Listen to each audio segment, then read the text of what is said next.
Tudo bem? Bom dia, graça e a paz do Senhor. Eu sou o pastor Giovanni e eu tenho uma palavra de Deus para o seu coração. Estamos lendo juntos e aprendendo acerca do livro de Provérbios. E hoje, com a graça de Deus, começamos lá em Provérbios 1, já estamos em Provérbios de número 13. Então, abra o seu coração, deixa Deus falar com você. Provérbios 13, versículo 1 diz: o filho sábio ouve a instrução do pai, mas o escarnecedor não atende à repreensão. Do fruto da boca o homem comerá o bem, mas o desejo dos pérfidos é a violência. O que guarda a boca conserva a sua alma, mas o que muito abre os seus lábios a si mesmo se arruína. O preguiçoso deseja e nada tem, mas a alma dos diligentes se farta. O justo aborrece a palavra de mentira, mas o perverso faz vergonha e se desonra. A justiça guarda o que anda em integridade, mas a malícia subverte ao pecador. Uns se dizem ricos sem terem nada, outros se dizem pobres sendo muito ricos. Com as suas riquezas se resgata o homem, mas ao pobre não ocorre ameaça. A luz dos justos brilha intensamente, mas a lâmpada dos perversos se apagará. Da soberba só resulta contenda, mas com os que se aconselham se acha a sabedoria. Os bens que facilmente se ganham, esses diminuem, mas o que ajunta a força do trabalho terá aumento. A esperança que se adia faz adoecer o coração, mas o desejo cumprido é árvore de vida. O que despreza a palavra, a ela se apenhora, mas o que teme o mandamento será galardoado. O ensino do sábio é fonte de vida, para que se evitem os laços da morte. A boa inteligência consegue favor, mas o caminho dos pérfidos é intransitável. Todo prudente procede com conhecimento, mas o insensato espraia a sua loucura. O mau mensageiro se precipita no mal, mas o embaixador fiel é medicina. Pobreza e afronta sobrevêm ao que rejeita a instrução, mas o que guarda a repreensão será honrado. O desejo que se cumpre agrada a alma, mas apartar-se do mal é abominável para os insensatos. Quem anda com os sábios será sábio, mas o companheiro dos insensatos se tornará mau. A desventura persegue os pecadores, mas os justos serão galardoados com o bem. O homem de bem deixa herança aos filhos dos seus filhos, mas a riqueza do pecador é depositada para o justo. A terra virgem dos pobres dá mantimento em abundância, mas a falta de justiça o dissipa. O que retém a vara aborrece o seu filho, mas o que o ama cedo disciplina. O justo tem o bastante para satisfazer o seu apetite, mas o estômago dos perversos passa fome. Amém? Glória a Deus. O que nós podemos aprender com esse lindo Provérbios de número 13? Esse provérbio é um provérbio atribuído a Salomão, de 1 a 29, todos esses 29 provérbios primeiros são de Salomão, do grande rei de Israel, como parte da sabedoria prática para governar a vida diante da presença do Senhor. É o que nós vemos em Provérbios 1, de 1 a 7. O objetivo aqui é instruir no temor do Senhor e andarmos na justiça de Deus. É interessante que essa série de provérbios traz contraste entre a justiça e a impiedade. A sabedoria de um lado e a insensatez do outro lado. Existem alguns versículos independentes, mas eles são sempre unidos por um tema central: as consequências das escolhas morais. As consequências das escolhas morais seria o tema central desse lindo trecho da palavra de Deus. Vemos que a sabedoria é um reflexo do caráter de Deus. Vemos também a importância da disciplina, da integridade e da responsabilidade pessoal. Vemos uma conexão aqui entre ações e consequências, à luz, é claro, da soberania de Deus. Analisando versículo por versículo, podemos dividir em algumas partes. Primeira parte, a disciplina e a obediência. Primeiro pontinho, disciplina e obediência. Vemos que o filho sábio atende à instrução do pai, ou seja, a obediência à autoridade reflete primeiramente uma submissão a Deus. Quem é submisso a Deus é submisso às autoridades que Deus estabeleceu. Efésios 6, de 1 a 3, vemos essa autoridade, entre pais e filhos. A importância disso no coração de Deus. E para aplicarmos aqui, rejeitar a correção é um sintoma de orgulho e de insensatez por parte do homem. Provérbios 12, versículo 1. Quem poupa a vara odeia o seu filho, no versículo 24. Ou seja, a disciplina física, quando amorosa, é um ato de cuidado. É claro, sem violência, sem crueldade, com uma varinha, conforme nos ensina a palavra de Deus. Hebreus 12, 5 a 11 também diz que o pai assim como o pai que ama disciplina o seu filho, assim o Senhor disciplina os seus filhos espirituais. Ou seja, nós criticamos sim a negligência moderna da disciplina bíblica, aquela tentativa de apenas se comunicar com os seus filhos sem discipliná-los, exortá-los e corrigi-los em amor. Segundo pontinho, o controle da língua e a integridade. Versículo 2 a 3, vemos que do fruto da boca do homem desfruta o bem. Ou seja, as palavras têm poder para edificar ou destruir. Lá em Tiago 3, de 5 a 6, também fala sobre isso. Que a nossa boca não pode ser uma fonte de maldição, mas sim uma fonte de bênção. Ou seja, o justo evita a fala precipitada. Ele é cuidadoso ao falar, prudente e inteligente. Provérbios 10, 19. Já o justo odeia, né? O justo, ele odeia a mentira, né? A falsidade, o engano.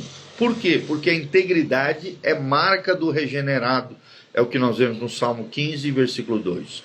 Já o mensageiro perverso cai em desgraça, no versículo 17. Ou seja, confiabilidade é essencial nos relacionamentos, se queremos construir relacionamentos duradouros do ponto de vista de Deus. Colossenses 3:9 é uma ótima referência sobre isso. Terceiro pontinho, diligência versus preguiça.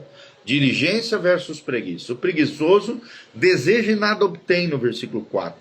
Ou seja, a preguiça é pecado contra Deus, porque Deus é o provedor e ele exige, lá em 2 Tessalonicenses 3:10, que cada um seja esforçado, diligente, trabalhador, se empenhe com afinco a fim de produzir riquezas para a manutenção e o sustento debaixo da bênção e do favor do Senhor. A riqueza de origem vã, ela vai diminuindo. Já a riqueza obtida sem esforço também é instável. É o que diz Provérbios 20, 21. Versículo 23 fala que o pobre cultiva a terra. Ou seja, a injustiça não anula a responsabilidade de trabalhar com excelência, lá em Colossenses 3, 23.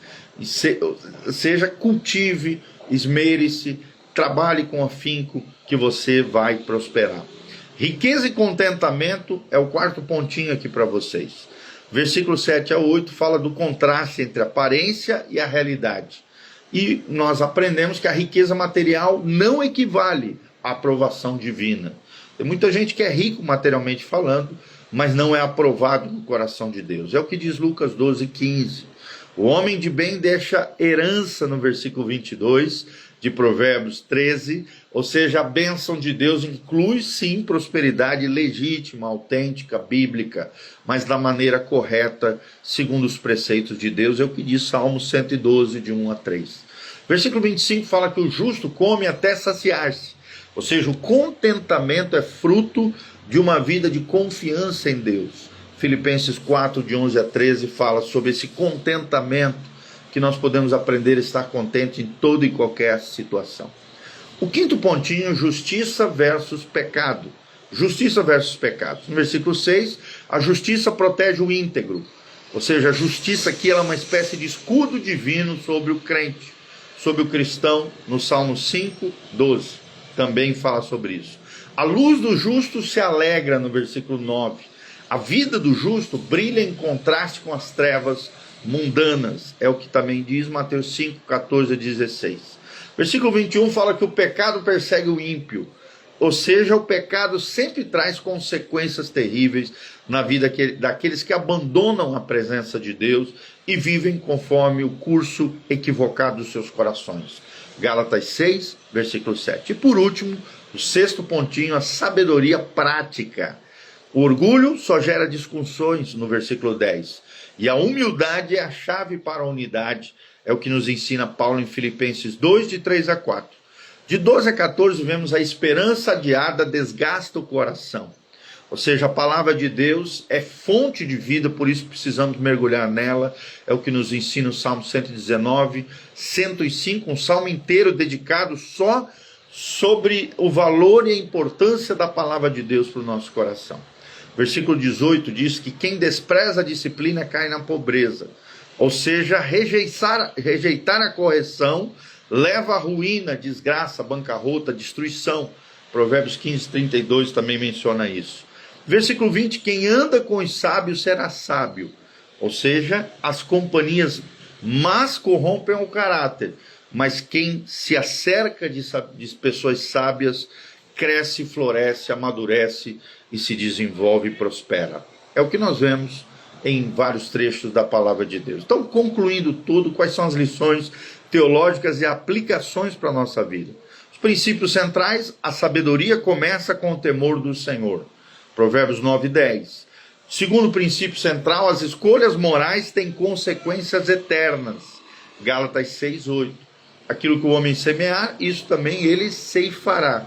Se semeia na carne, colherá corrupção, mas se semear no Espírito, colherá vida eterna. Quais são as conexões com o Evangelho de Jesus Cristo? Cristo é a sabedoria encarnada. 1 Coríntios 1:30. O modelo supremo de integridade, justiça e ética. Também vemos que a disciplina de Deus visa sempre a nossa santificação. É o que o autor de Hebreus em 12:10 também fala sobre a disciplina de Deus, visando, tendo como propósito sempre a nossa santificação. As aplicações práticas que resumem tudo isso que nós ensinamos é: cultive a autodisciplina e a autorresponsabilidade. Segundo lugar, priorize relacionamentos que edifiquem a sua fé. Se afastem de más companhias e de influências tóxicas. Terceiro lugar, rejeite a mentalidade materialista. Confie em Deus, na provisão do Senhor e trabalhe com excelência. Então, a disciplina é evidência do amor de Deus e dos pais. Nós vemos isso em todo o trecho. A riqueza, a verdadeira prosperidade está na obediência e não em posses. E também, Provérbios 3, de 5 a 6, nós aprendemos a confiar no Senhor. Mateus 6:33 é uma ótima referência, porque nos ensina a buscar em primeiro lugar o reino de Deus e a sua justiça. Então, vemos, né, que MacArthur, um grande comentarista da Bíblia, ele defende sim o uso amoroso e sábio da disciplina por parte dos pais na vida dos seus filhos, rejeitando, é claro, abuso, crueldade ou qualquer tipo de violência. Também no versículo 23 desse Provérbios, vemos que a responsabilidade individual é necessária, e não apenas estrutural, sociológica ou coletiva, tá? Então, vemos, sem dúvida nenhuma, todos esses ensinamentos preciosos que aprendemos aqui com a palavra de Deus. Os 6 pontinhos que nós vimos é o 6º pontinho, sabedoria prática. O 5º pontinho, justiça versus pecado. O 4º pontinho, riqueza e contentamento. O 3º pontinho que vimos, diligência e preguiça. O 2º pontinho, o controle da língua e a integridade. E o 1º pontinho, a disciplina e obediência. Se nós fôssemos resumir tudo, o tema central é as consequências das escolhas morais, tá bom? Que Deus abençoe essa palavra ao seu coração. Leia novamente aí na sua casa Provérbios capítulo 13. Eu tenho certeza que Deus vai falar coisas lindas e maravilhosas à sua vida e ao seu coração. Que a graça e a paz de Jesus esteja sobre você, sobre a tua casa, sobre a tua família, sobre tudo aquilo que você colocar à sua mão. A bênção, a graça, a unção do Senhor esteja sobre cada um de nós. Quero mandar um abraço para o Bruno Oliveira, lá de Belém do Pará, querido amigo querido, o Cleito Mangoni, o Israel Lima, meu cunhado, José Cristóvão, Ana Paula Rossi, a Romilda Ruiz, José Cristóvão, a Carol Tait, a Nayana Furlan, todos os nossos amados irmãos estão aqui conectados conosco. Que a graça e a paz do Senhor esteja sobre todos nós. Aqui no link da descrição tem todas as informações do nosso ministério. Se você sentir no coração desejo, eu te incentivo a semear nesse ministério, a ofertar, dizimar, fica à vontade. Aqui no link da descrição tem todas as informações para que você possa contribuir conosco. Não esqueça de dar um joinha, apertar no sininho, deixar os seus comentários, da onde você está nos assistindo, o que você achou desse vídeo, o que Deus falou ao seu coração. Que Deus abençoe você, tua casa, tua família, que a graça e a paz do Senhor venha sobre você, que você faça escolhas sábias, inteligentes, prudentes, abençoadas, para que colha consequências abençoadoras na sua vida e no seu coração. Que Que o Senhor te abençoe desde Sião, que o Senhor faça resplandecer o seu rosto sobre ti, que o Senhor te encha com a sua paz, a paz que excede todo entendimento, guardará o teu coração em Cristo Jesus, o nosso Senhor e o nosso Salvador. Amém? Que o Senhor te levante, você que está caído, cure o enfermo, sare o ferido, restaure os seus filhos, avive a sua obra e manifeste a sua graça, o seu poder, a sua unção sobre cada um de nós, em nome de Jesus. Um abração para o Rodrigo Furlan também, que a graça e a paz de Deus esteja sobre todos nós. Amém e amém.